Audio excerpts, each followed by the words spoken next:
समाज पार्टी लोकसभा चुनाव नजदीक है, इस पर क्या रणनीति है?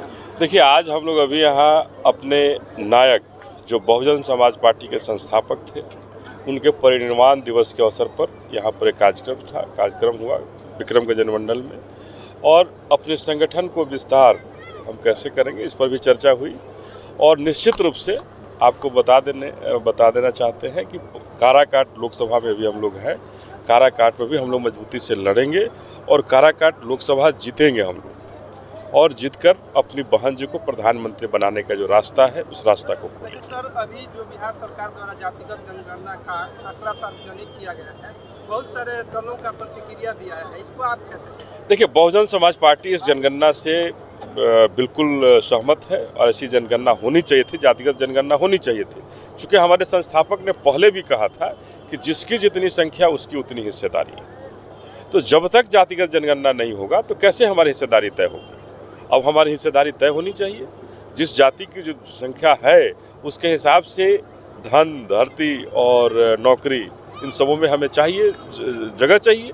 आज जो आरक्षण नहीं दे करके अघोषित आरक्षण किसी वर्ग के लिए, किसी समुदाय के लिए अगर किया जा रहा है तो उससे अब हम विरोध करते हैं। बहुजन समाज पार्टी कहना चाहती है कि जब जनगणना हुआ है, सर्वे हुआ है, तो उसके हिसाब से हमें हमारा अधिकार, हमें हमारा हक चाहिए। तो सर, क्या लगता है आपको, ये जो सरकार है अभी मौजूदा सरकार बिहार में, क्या ये केवल आंकड़ा ही सार्वजनिक की है या सही में जो देखिए, जितनी संख्या भारी है उसको उतना हिस्सेदारी सुनिश्चित कराएगी? देखिए, ये तो अभी एक रिपोर्ट आया है कि किस जाति की क्या संख्या है, उसने इन्होंने बताने का काम किया है। अब तो मोदी सरकार हैं, अब इनको अपना स्पष्ट करना होगा। अगर विधानसभा में हम बहुजनों की आवाज़ अगर नहीं पहुंच पाती है, लोकसभा में हमारी बहना को इस्तीफा दे देना पड़ता है इसलिए कि हमारी दलित भाई की आवाज़ वहां नहीं पहुंच पा रही है, तो इन सबों से सबक लेते हुए हमें हमारा जो अधिकार है, हमें हमारा जो हक है, जो संख्या के हिसाब से हमें मिलना चाहिए था, वो अगर मिलेगा तो वहाँ जरूर निश्चित रूप से जो सामंतवाद और मनुवादी व्यवस्था है वो ढहेगा और हमारे बहुजनों की आवाज़ वहाँ पहुँचेगी। अच्छा, इस बार बहुजन समाज पार्टी किसी पार्टी के साथ गठबंधन में जाएगी? नहीं, बहुजन समाज पार्टी बिल्कुल अकेले चुनाव लड़ रही है, और ये जो गठबंधन हुआ है ये गठबंधन अवसरवादिता का गठबंधन है। ये गठबंधन जनता को दरकिनार करने के लिए गठबंधन किया गया है कि हम सांप नाथ और नागनाथ का गठबंधन है। ये दोनों ही सांप हैं, दोनों ही जनता को डसने का काम करेंगे। कभी भी जनता को ये खुशहाल नहीं देखने वाले लोग हैं, ये हमेशा उनको डसने के काम किए हैं। चुनावी मुद्दा क्या रहने वाला है? देखिए, चुनावी मुद्दा तो चुनाव के समय होगा।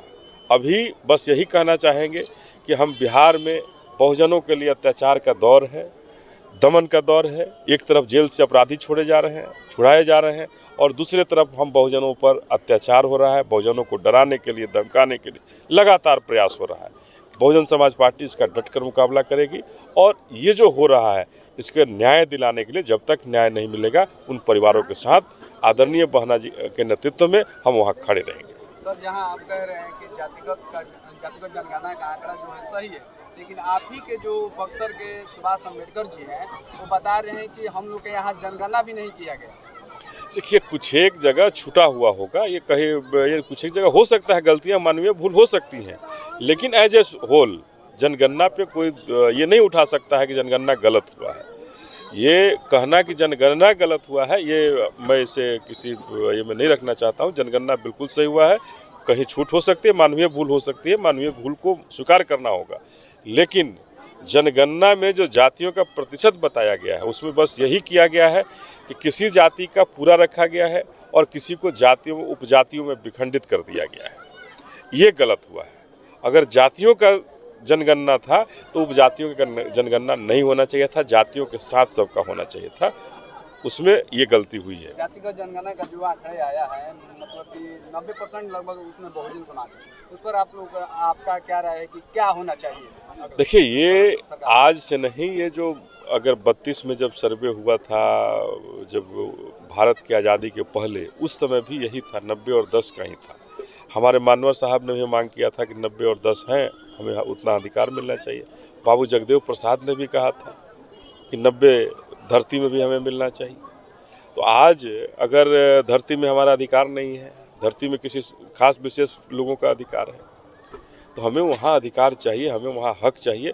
और ये तब तक संभव नहीं है जब तक हमारी बहुजन समाज पार्टी की प्रधानमंत्री बहन मायावती नहीं बन जाए, तब तक ये संभव नहीं है। जिस तरह से बिहार सरकार ने जातिगत जनगणना कराया, क्या आपको नहीं लगता है कि भूमि सुधार कानून भी बिहार में लागू होना चाहिए? देखिए, भूमि सुधार कानून नहीं लागू होना चाहिए। भूमि को जो भूमिहीन है उनके बीच में बांटने का काम होना चाहिए।